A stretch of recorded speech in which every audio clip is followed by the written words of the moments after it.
Shalom. Welcome again to today's edition of Seekers of Meaning, the podcast TV arm of Jewish Sacred Aging. I'm your host, Rabbi Richard Address. Thank you very, very much for joining us. We invite you to visit the website, jewishsacredaging.com, the Facebook page, the usual, you know the drill, social media stuff. It's like when you call in the voicemail, somebody just says, hello, I'm not here, you know what to do. It's really cool.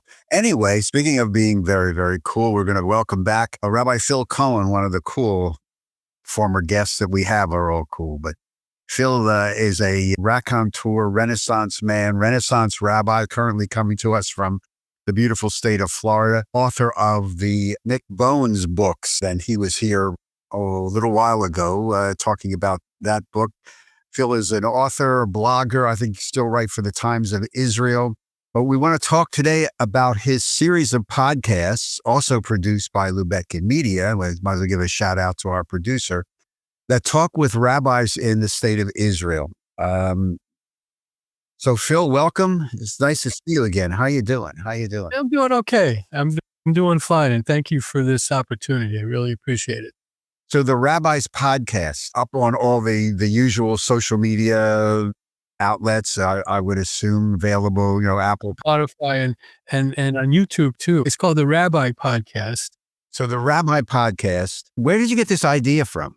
Well, so I've had this idea in the back of my head for a while. The idea was just, I want to interview rabbis. I want to talk about their lives, their education, their mission, what drives them, what they're contributing to the Jewish world, what they're contributing to the world at large. And it started last year. I traveled to Israel in June of 2025, as it happens. And I made maybe a dozen appointments to visit Israeli rabbis who had agreed to speak with me in person. I carry my trusty recorder around with me. And I got as far as north of Haifa. And then this thing broke out between Israel and Iran. And I wasn't able to go meet people in person. I met them in my Airbnb on Zoom, but I conducted 10 interviews nonetheless, only one live, but conducted 10 interviews. As this process continued, I realized, partly because of my own deep interest in Israel, in the history of Israel, the progress of Israel, the issues, the problems, the wars, that Israeli rabbis have a lot to say, obviously, have a lot to say about Israel. Being someone who I visit regularly, but I don't live there for long periods of time, I'm very interested in their careers in working with Israeli Jews in Israel. And have decided, well, of course, I had 10 interviews in the can. I don't talk like that. 10 interviews in the can. For the foreseeable future, as long as I can find rabbis who want to talk to me, Israeli rabbis who want to talk to me, I want to focus it exclusively on Israel, because things are happening there religiously that American Jews don't know very much about, including me. And I'm someone who I'd like to think I'm in touch with what's going on. I would say most podcasts, certainly the ones I listen to, are of the moment. I listen to a seeming infinitude of Jewish podcasts. A lot of them are about what's going on in Israel. And these last few years, of course, these have been really tumultuous. My idea is to catch a person at the moment I catch them, of course, but that I'm building sort of an archival collection of these interviews that I hope don't become irrelevant when the moment passes. I want them reflecting on the moment, reflecting on their lives, but also at the same time building a collection of thoughts about religious life in Israel, Jewish religious life in Israel in particular. So that this is something I want to say to people who might be interested in listening to the podcast. I don't think they become irrelevant when this or that issue has passed. And that I think what my subjects have to say are they all have something very interesting to say beyond the moment. So I just want to make sure that people understand this. These are just Israeli rabbis in the moment. However, they are all progressive rabbis, correct? No, not necessarily. That's what I wanted you to talk. So you've interviewed the cross-section denominationally or ritually. Let me qualify that. These 9 interviews, what soon to be 10 interviews, are with what you would call progressive rabbis. Well, I have only one Orthodox rabbi so far And he's Aryeh ben David. If you listen to it, he's a kind of an outlier in the Orthodox world. He is Orthodox. Most of these, because of my connections as a Reform rabbi, are Reform, but not all of them. One conservative, a couple were educated at the Hartman Institute, the Sholem Hartman Institute's rabbinical school. And it's my intention to talk to anybody who will talk to me. And now that I've developed this idea and I have some further connections, I hope to talk to them across the spectrum. It'd be fun if a Haredi rabbi would talk to me, and maybe I'll find such a person. I don't see why not. But I see this as a continuing thing I want to do. And as long as I can get people to talk to me, I'll be delighted to talk to them. So, but this first collection of 10, except for Aryeh ben David, would represent themselves as non-Orthodox. What are you finding? I mean, the retired rabbis the retired Reform Rabbis Convention that I spoke at in January, they brought a group of Maram progressive Israeli rabbis over to talk about their rabbinate. It's so radically different because of October 7th, because of the war, because of the relocation. That it's so radical, and the structure of Israeli Judaism, which is not suburban American Judaism. What have you gleaned? What have you found? If you could try to, it's probably maybe impossible to summarize all these 10 interviews.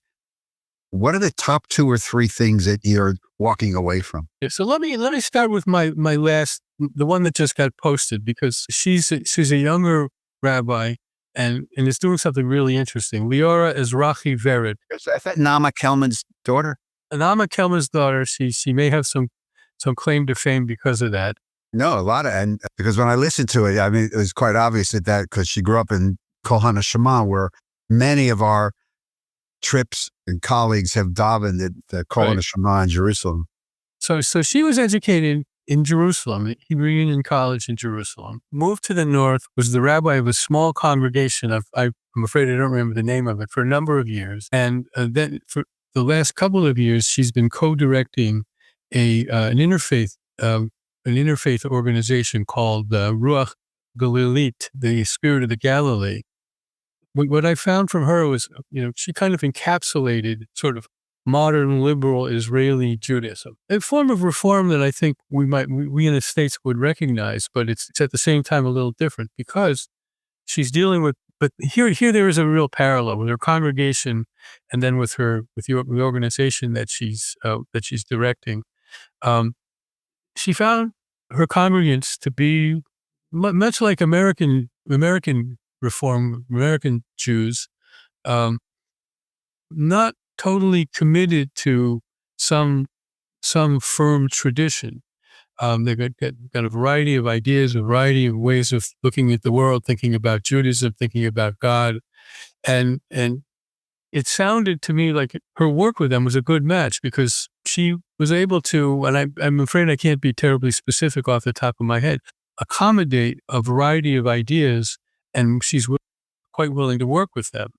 And I found it to be very impressive. And then to move to an organization in the North that has Jews and Muslims and Christians and Buddhists and Baha'is to work in an interfaith setting in Israel is the same but different, and especially in terms of working with. I have to say, especially in terms of working with Arabs, who are the members of this organization are firmly committed to the mission of this organization, which is to promote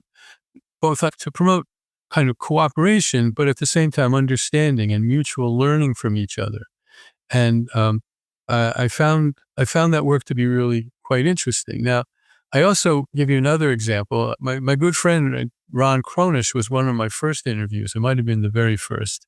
So this goes back 10 podcasts ago. He also, his career in Israel was entirely devoted to peace building. He started an interfaith organization and did really great work. And so, so important that he became involved in interfaith work internationally when the Pope came to Israel, he had the opportunity to meet the Pope because he had some notoriety in the country. But he's been at it for a long time, and I hope I'm not misrepresenting him by saying he's a tad cautious. I'll use a more neutral term. He's a tad cautious about the future of Jewish religious life in Israel. My interest, and I recommend you listen to both of those podcasts. They're both good interviews. Rabbi Kronish is a hoot. He's a good interview. I want to see how their work moves religious life forward in Israel. It's listeners may or may not know that it would appear, maybe to a significant extent, really is the case that religious life in Israel is in a stranglehold by the rabbinate, the Israeli rabbinate, which is entirely Orthodox, and I would think is mostly Haredi. Might be corrected on that. And they control birth and death and marriage, three important institutions that really prohibit people functioning religiously, religiously outside of their framework. And yet things are happening. Things are happening. I'll give you another good example. One of my interviews, these are all pretty interesting interviews, at least I think they are. One of the great things about talking to rabbis, of course, is I ask a question and 20 minutes later I ask the second question. The rabbis are very, very good, and I'm not being cynical about it, very good at talking. So Miri Gold, who lives on Kibbutz Gezer, our interview talked about her decision to become a rabbi, which was not right out of college, and how she became a rabbi, on Kibbutz Gezer, and how, and this was significant, working with the Israeli Religious Action Center, she became the first rabbi outside of a city to get paid by the state. Israeli rabbis get paid by the state. So it's very foreign concept to Americans, where rabbis get paid by their congregation or they don't get paid at all. And she got a salary. So part of her story is how she brought a kind of a Jewish presence, not a Jewish presence to the kibbutz.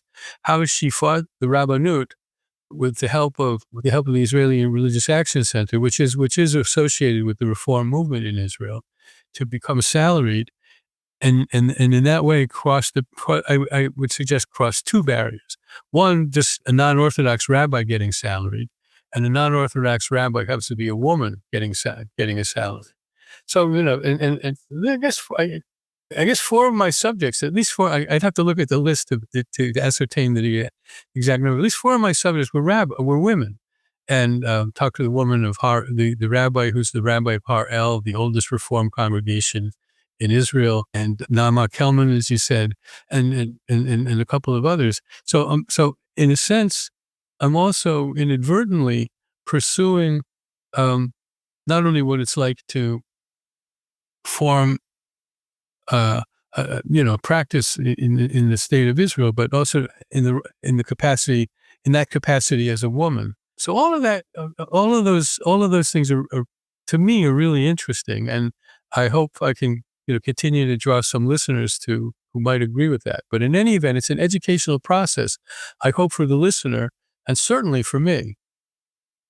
What's your take, Phil, on, because you've been involved with Israel your career, like you mentioned before, you've interviewed all these people, you've been back and forth.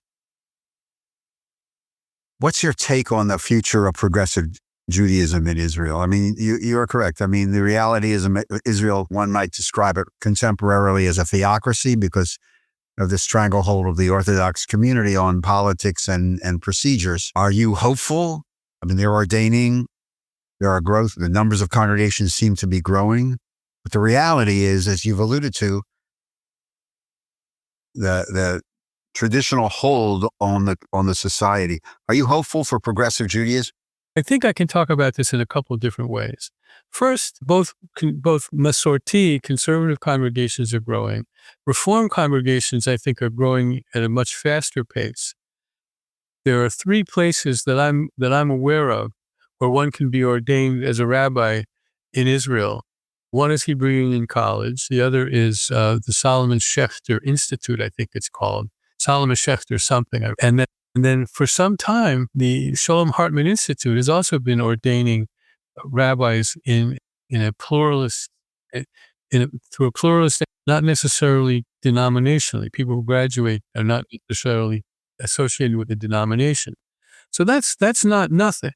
The Hebrew Union College, which in the United States is having its ups and downs and some serious downs, in Jerusalem, as far as I can tell, within the context of that program, is thriving. If I'm not mistaken, Leora, and I could be, but Leora was the 100th Reform rabbi to be ordained. And so they're well past 100 rabbis. I want to talk about that in a second. So you have, and I don't know the rate of ordinees from the Solomon Schechter Institute, but so there's people out there. Then you have an institution like the Israel Religious Action Center, which is indefatigably working toward religious equality in Israel, and with great success. It's a struggle, but with great success, they stand up against things. One case comes to mind of women on flights here and there being forced to leave their seat because a Haredi Jew can't sit next to a woman. That's an important case, but it's the least important of what they do.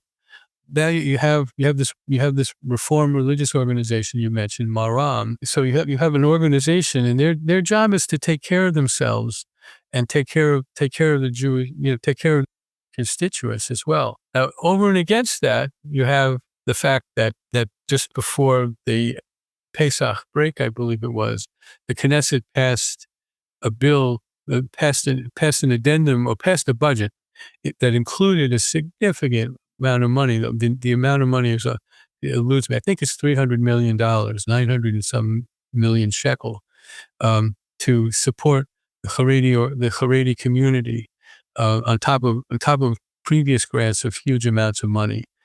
That represents, of course, the manipulation of power, which the Reform, the liberal Jewish community doesn't have. On the other hand, there's a lone Reform rabbi in the Knesset. His name isn't coming to my head because I'm over 70 years old. You know who I mean? And he's a powerhouse. I've heard this guy speak, and I've read this guy's writings. Oh, Gilad Kariv, I beg your pardon. Gilad Kariv, and he's just terrific. He doesn't take anything, and he'll make speeches in the Knesset, and the Haredi people will walk out on him. But he's got the attention of the population, and to that regard, to the extent that I understand it, 20 years ago, if you had asked a secular Israeli, what do you know about Reform Judaism? If they knew anything, it was some basic stereotypical stuff that's on the airways because Reform liberal Judaism is continually being insulted by the ultra-Orthodox community in particular. Now I think there's a greater awareness, and I think a greater willingness to entertain the idea of a non-Orthodox form of Judaism. I think polling indicates that. Where this goes, I heard somebody quote somebody who said something like, maybe Yogi Berra said, the one thing about predicting the future is you just don't know. The quote is better. I'm not going to make any predictions about the future, but I think that there is a certain current that will help promote some greater religious freedom within the Jewish community. It's one of the ironies and problems about Israeli life. It's what I've been talking about all along, namely that in the Jewish country, Jews don't have open religious freedom. There are two other things I want to say. One, this may be long past in our discussion, but you called Israel a theocracy. You can't really call it a theocracy because although there is this power that the Orthodox world has over these institutions, and it's problematic, it's not total. It's not Iran by any stretch of the meaning, or Saudi Arabia for that matter, by any stretch. I want to also talk about this 100 and some Israeli rabbis, 100 plus Israeli rabbis. A lot of them found congregations. They're small, they're underfunded, they're underpaid, they're overworked. And to some extent, there's a continual kind of pressure. Educated Israelis tend to speak English well to begin with. I think there's something about the lives and education of Israeli Reform rabbis that their English is pretty good. And there's a temptation, and some of them have succumbed to it, and I'm not criticizing it, but to take a pulpit in America. These days in America, there are more pulpits in the reform movement looking for rabbis than there are rabbis looking for pulpits. So there are a couple of Israeli rabbis who come to the States to pick up their careers here. But in Israel, there's this large cohort of people, as I understand it, who are doing their own localized work wherever they find it, but also in some sense attempting to do this work that you initially questioned me about, namely trying to see ways in which you can get better freedom. One of the things I heard about, and this has been going on for a long time, but it's intensified in recent years, is that back in the day, which is 1978, when I was in rabbinical school in Israel, I was first learning about Israeli religious life. I heard that, to get married, you have to go to the rabbinate and go through a process of essentially getting your marriage license, but includes a formal marriage ceremony. But what people who were weren't happy with that situation would do, they would regrettably go through that process, but they would take it as if they were getting their marriage license in the States, and then go to a clergy, in this case a rabbi, a reform rabbi, a conservative rabbi, and have their real wedding at the hands of these rabbis.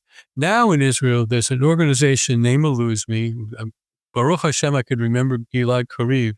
There's an organization that many Israelis elect to work with that shows you how to go through, if you get married, but not through the rabbinate, you can nonetheless get all the rights of a married couple, and circumvent the rabbinate altogether. And I don't know how many people take advantage of that system, but it's out there, and I know that many do. So there are kind of workarounds, but it's a long time. It's going to be a long time before anything like we can expect in the States exists in Israel.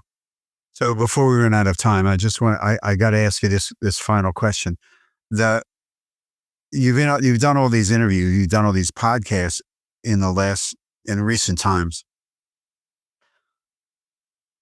What's been your impression of the impact of October 7th and the continuing war on all these colleagues? I can speak more broadly. There's a saying, and there's something I've heard quoted. There's something Israelis say about October 7th in terms of how they view foreign policy, working with the Palestinians, working with Hezbollah and Hamas and so forth. And that is that certain actions that the government takes that might have been disagreeable before October 7th. They'll say that was before October 7th. You should behave this way or that way. Well, that was before October 7th. There's a sense that there's been a kind of a regrouping in Israel. But I think this is generally pretty well known, and it's unfortunate. Israel's shown itself to be, the one adjective applied over and over again is resilient. But that resilience, I think, really manifests itself in a powerful, strong Israeli identity that is not willing to give in to external pressures. It's a problem. If I worry about anything, and I'm not alone, I worry about I worry about the future in terms of the North, the South, Iran, Europe, the EU rather. But there's a tremendous internal strength among Israelis, and that comes out in these interviews as well. These people are very, very strong men and women. So the podcast again, Phil, is what? The Rabbi Podcast. You can go to my website, which is Phil M as in Martin, philmcohen.com, and you'll see some stuff and a link to the podcast. And I'd be delighted if people would give a listen. So the Rabbi Podcast, philmcohen.com. Phil, thank you very much for joining us, and good luck and continued good luck with the podcast and all your pulpit work and your writing and keeping busy. So thank you very, very much. Thank you. Thank you very much. To all of you, thank you for joining us on today's edition of Seekers of Meaning, the podcast TV arm of Jewish Sacred Aging. We do appreciate your time. and joining us. And please visit the website, jewishsacredaging.com. If you'd like to support our work, there's a very conveniently located donate button. Just click on it, follow the prompts. It's really cool. Seekers of Meaning is produced at the Broadcast Center of Lubetkin Media Companies in magnificent Cherry Hill, New Jersey. And a big shout out to our producer, Steve Lubetkin. Thank you very, very much for joining us. We do appreciate your time. Keep in touch. Just if you wish to keep in touch or make a suggestion, please email me at rabbiaddress@jewishsacredaging.com. Until we see each other again, please take care of yourself, stay healthy, but most of all, especially now, be kind to one another. Shalom.